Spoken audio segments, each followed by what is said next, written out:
아주 시원한 곳에 있었습니다. 세상과 단절된, 그러나 에어컨이 없어도 아주 시원한, 올 초 벌써 몇 년이 지난 것 같지만 올 초 디모데 지체들과 함께 유럽 비전 트립을 갔을 때 바울이 갇혔던 감옥에 갔던 기억이 있습니다. PPT 나오고 있나요? 네. 뭔가 모를 뭉클함이 바울이 머물렀던 감옥에 갔을 때 뭉클함이 있었습니다. 그가 마지막 머물렀던 감옥은 바깥 날씨보다 더 싸늘했던 기억이 있습니다. 그래서 바울이 겉옷을 가져다 달라 했나 싶습니다. 여름에는 그것보다 더 시원했겠지요. 한 번 더 눌러주시면 바울이 있었던 감옥의 외부 감옥 바로 앞에 전경입니다. 그 전경에 이 창틀 넘어 바울이 머물렀던 이런 감옥이 있습니다. 실제 바울이 머물렀던 감옥이고 바울을 기념하는 교회의 전경입니다. 바울은 감옥에 격리되었지만 은혜와 사역으로는 단절되지 않았습니다. 오히려 감옥 속에서 성도들과 더 연합되어 그의 가르침과 은혜를 전했습니다. 에베소 전반에 바울의 메시지 속의 기도와 오늘 본문에서 바울이 에베소 교회를 위한 기도, 이 기도 내용을 오늘 함께 살펴보도록 하겠습니다. 먼저 에베소 전반의 바울의 기도입니다. 에베소는 항구 도시입니다. 그래서 무역업으로 부유하고 또 문화가 발달한 도시입니다. 헬라의 문화와 또 종교가 성행했습니다. 에베소 위치입니다. 에베소에 있는 아데네 신전입니다. 아데네 신전은 지금도 세계 7대 불가사의 중 하나인 건축물입니다. 이런 큰 거대한 신전과 또 성행한 문화들로 에베소는 아주 부유한 도시였습니다. 바울은 에베소 교회에서 사도행전 19장에서 3차 전도 여행 때 많은 역사를 일으켰습니다. 2년이 넘는 시간 동안 이곳에 머무르면서 바울은 그곳에 대한 큰 사랑을 펼쳤습니다. PPT 한번 띄워주시면 좋겠습니다. 바울이 3차 전도 여행 때 옆에 보이는 지금은 흔적만 남은 에베소 성전입니다. 2년 이상 머물면서 사역을 했습니다. 도란노 서원에서 성도들을 가르쳤고 또 디모데에게 자신이 떠나올 때는 이 교회를 맡기고 왔습니다. 아들 같은 디모데에게 맡길 만큼 에베소 교회에 대한 바울의 사랑은 깊었습니다. 다음 PPT 보시면 에베소 사도행전 19장에서 바울이 에베소에서 어떤 사역을 했는지 19장의 말씀들이 나오고 있습니다. 12명쯤 되는 바울의 제자들에게 세례를 베풀었습니다.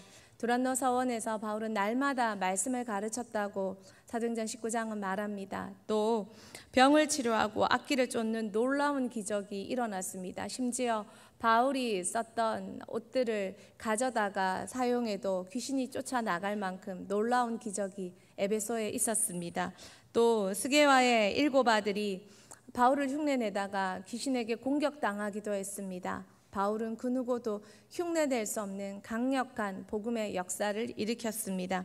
또 마술을 행하는 사람들이 스스로 복음을 받아들이고 자복하고 마술책을 불살랐습니다. 은화가 5만 개 가량의 가격이었다고 합니다. 또 더메디오라는 은세공업자가 이런 바울을 몰아내기 위해서 주동해서 아데네 신전을 아데네 이름으로 외치며 바울을 대적했던 일들이 일어났습니다. 얼마나 큰 복음의 역사가 이 도시에 일어나서 도시가 들썩였는지 우리는 알 수 있습니다. 바울은 이런 에베소 교회를 많이 사랑했습니다. 그래서 감옥에 gat혀 두기고를 통해 바울은 자신의 사랑과 가르침을 전합니다. 다음 PPT 보면 에베소서의 특징을 알 수 있습니다. 두기고가 다른 옥중서신들을 같이 가지고 가면서 에베소에 들려 바울의 기록한 에베소서를 전합니다. 그리고 사람들의 안부를 묻는 바울 서신의 말미에 보면 바울이 항상 누구에게 문안하라 사람들의 안부를 묻는 인사말이 있습니다. 그러나 에베소서에는 그 글이 없습니다. 또한 에베소서에는 교회의 상황, 고린도에 대해서나 다른 교회들은 각 교회의 상황에 대해서 바울이 설명하고 해결책을 제시하는 데 반해 에베소서에는 그런 교회의 상황에 대한 말이 전혀 없습니다.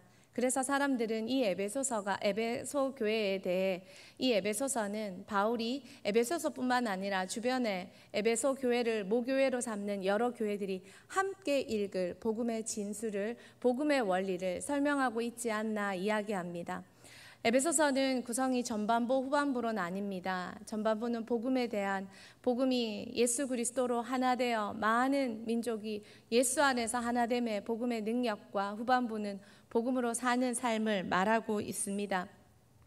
복음으로 살기를 바라는 뜨거운 바울의 마음이 에베소서에 담겨 있습니다. 계시록에 보면 7교회에 대해 말하고 있지요. 그런데 에베소 교회에 대해 뭐라고 말하고 있습니까? 우리 계시록 2장 4절 말씀 같이 한번 읽어볼까요? 그러나 너를 책망할 것이 있나니 너의 처음 사랑을 버렸느니라. 에베소는 바울에게 이런 사랑을 받았지만 나중에 요한에 의해 처음 사랑을 버렸다고 책망받는 교회가 됩니다.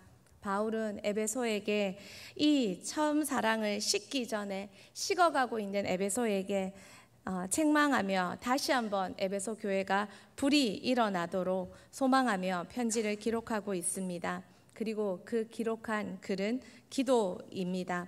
그는 지금 에베소를 위해 기도하고 있고 기도하라고 하고 기도하는 내용들을 에베소에 기록하고 있습니다. 그래서 오늘 설교 제목이 바울의 기도입니다. 우리도 누군가를 위해 열심히 기도합니다. 때로는 기도하면서 질문합니다. 무엇을 어떻게 기도하지? 열심히 사역하고 기도하라는 기도에 열심을 내기도 하지만 무엇을 어떻게 기도하는지 질문할 때가 있습니다.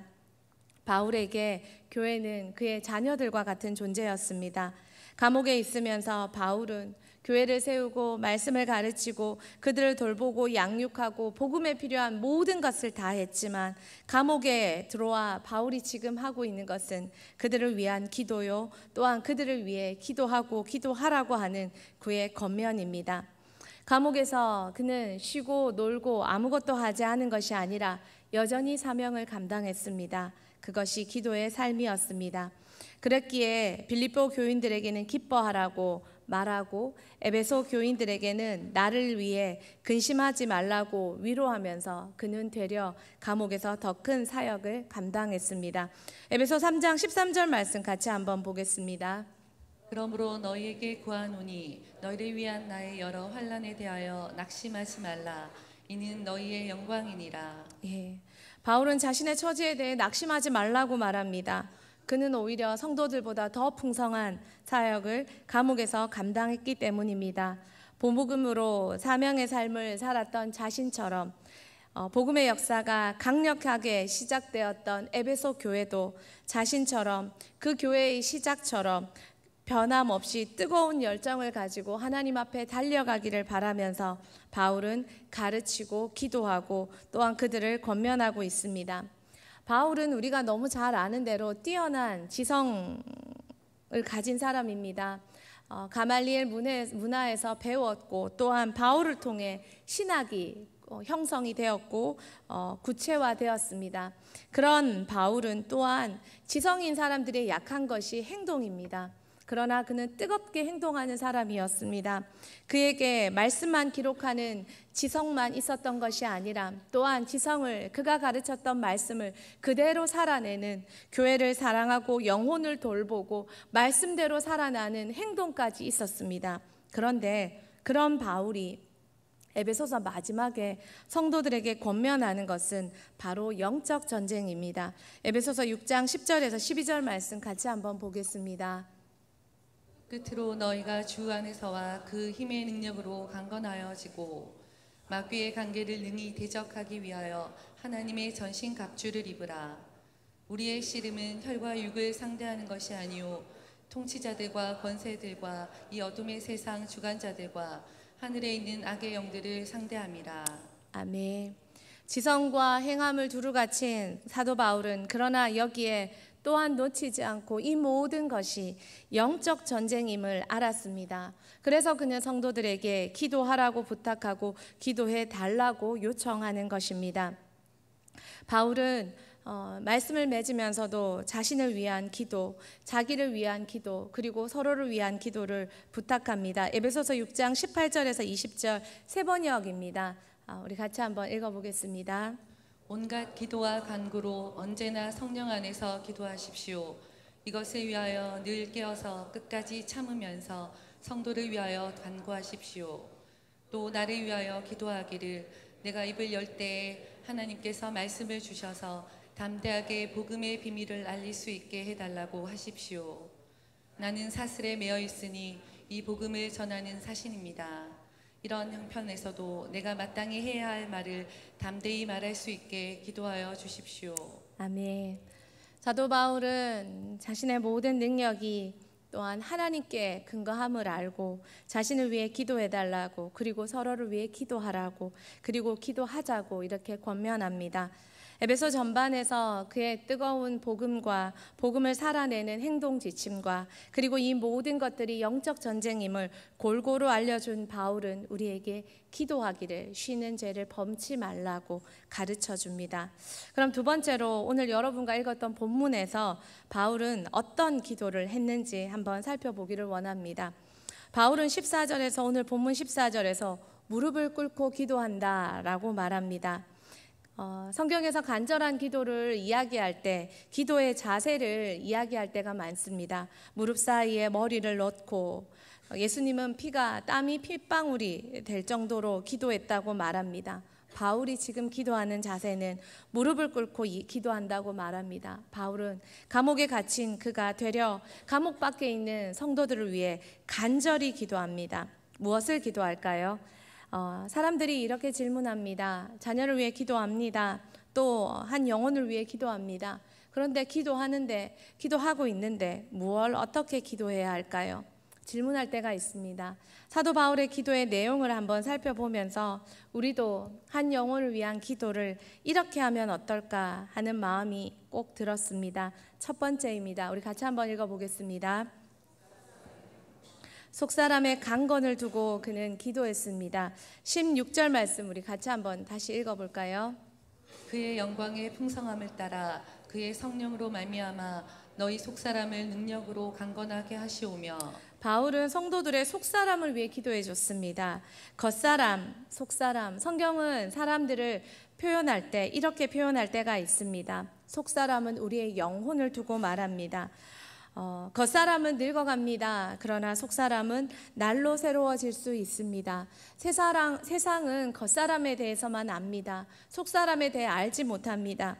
그래서 세상이 말하는 교육과 세상이 말하는 문화는 겉사람에 집중되어 있습니다. 그들의 외모와 그들의 경력과 그들의 경험과 그것이 그들의 전부고 진리이기 때문입니다. 그러나 성경은 하나님의 사람은, 교회를 너무나도 사랑하고 성도를 너무나도 사랑하는 바울은 겉사람에 대해 전혀 이야기하지 않습니다. 그는 그들의 속사람을 위해 기도해 줍니다. 여러분, 세상이 그렇게 중시하는 겉사람은 무너질 때가 있습니다. 그러나 그들은 겉사람이 무너질 때 그 겉사람을 세울 속사람이 남아있지 않기 때문에 인생이 함께 무너지는 것을 보게 됩니다. 그러나 믿음의 사람들은 겉사람이 무너져도 속사람이 강건하다며 다시 일어날 수 있고 회복할 수 있습니다. 그러십니까? 그러기에 우리는 더 속사람에 강건하도록 가르치고 훈련하고 일으켜 세우고 또한 그것을 위해 기도하고 도와야 합니다. 바울은 사랑하는 성도들의 속사람을 위해 기도해 줍니다.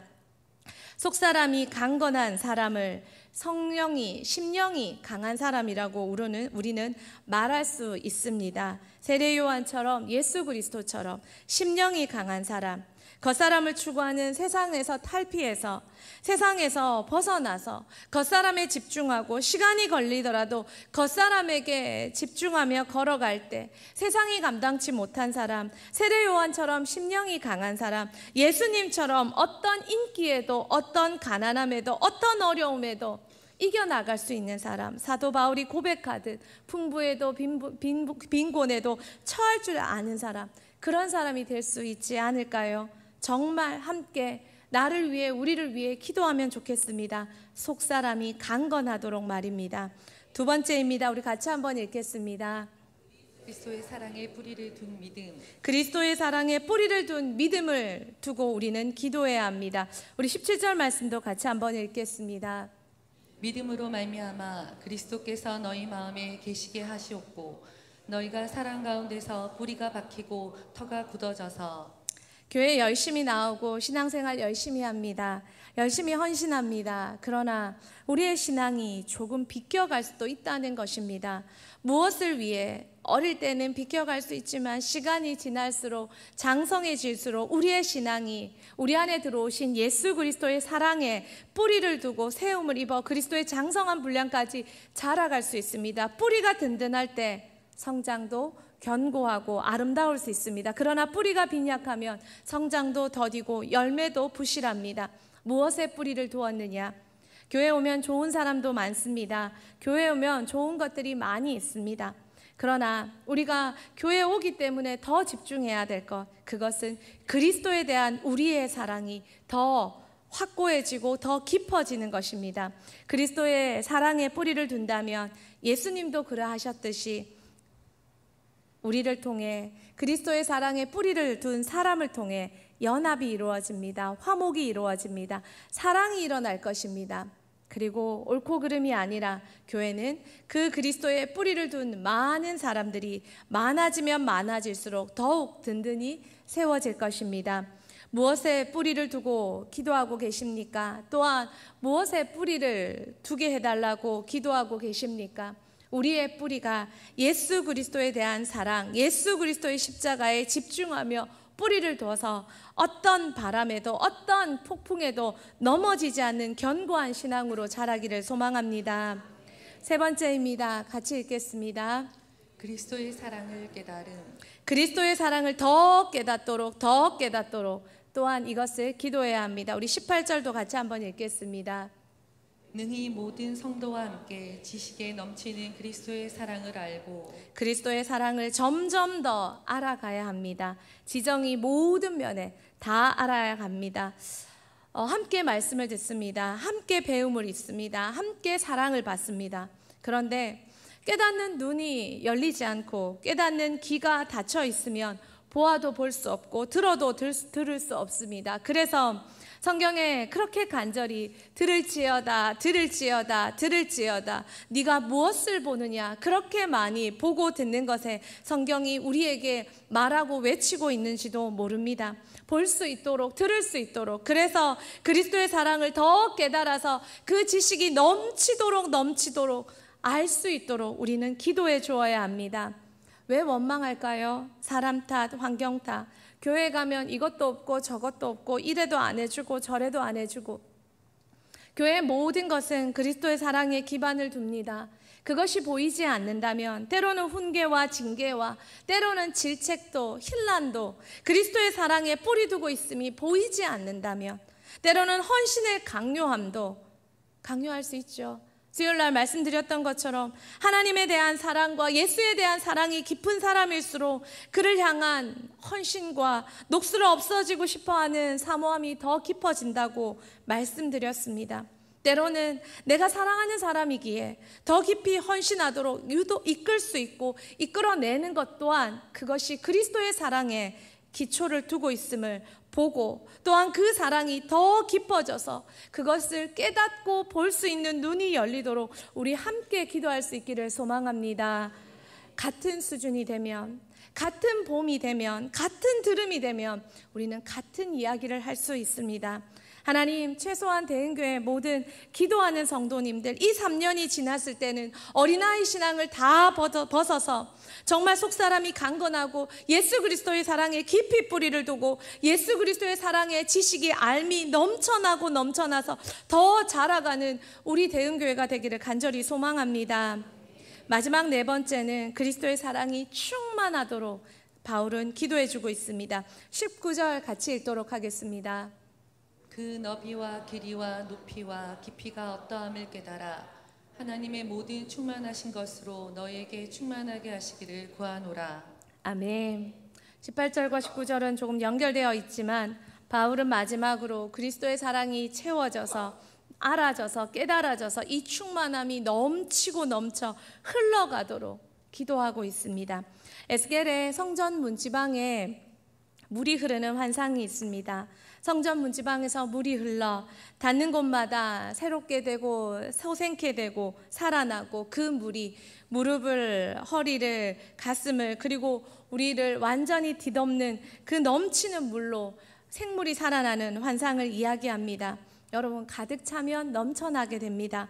흘러 넘치면 찬양이 저절로 흥얼거립니다. 흘러 넘치면 감사가 저절로 흘러 넘칩니다. 흘러 넘치면 사랑이 저절로 나옵니다. 사랑할 수밖에 없습니다. 그리고 열매가 맺힙니다. 사랑하기에 영혼 사역이 이루어집니다. 사랑하기에 성령의 열매가 맺힙니다. 변화의 열매가 따라옵니다. 변화된 삶에 하나님의 사용하심은 당연합니다. 하나님은 흘러넘치고 변화된 사람을 왜 놓치시겠습니까? 끝까지 붙잡고 사용하십니다. 바울의 기도는 20절, 21절에 축복으로 마무리됩니다. 더 풍성히, 더 넘치도록 하실 이에게 모든 은혜와 평강이 가득 넘치기를 바울은 기도하며 마무리합니다. 이 여름 우리의 기도가 하늘에 닿았으면 좋겠습니다. 우리의 이 기도가 주인공이 되어서 우리가 기도하는 모든 영혼들이 속사람이 강건하고 신앙의 뿌리가 예수 그리스도의 사랑에 두고 예수 그리스도의 사랑에 대한 알미, 지식에 풍성하도록 더 넘쳐나고 넘쳐나서 흘러가서 흘러 넘쳐서 감사와 찬양과 사랑과 성령의 열매와 하나님이 쓰실 수밖에 없는 그 한 사람, 그 교회 우리 모두가 되기를 간절히 소망합니다. 무엇을 기도하십니까? 바울의 기도, 특별히 이 4가지 기도, 여러분의 중보하는 모든 영혼에게 이 4가지 기도가 응답되길 축복합니다.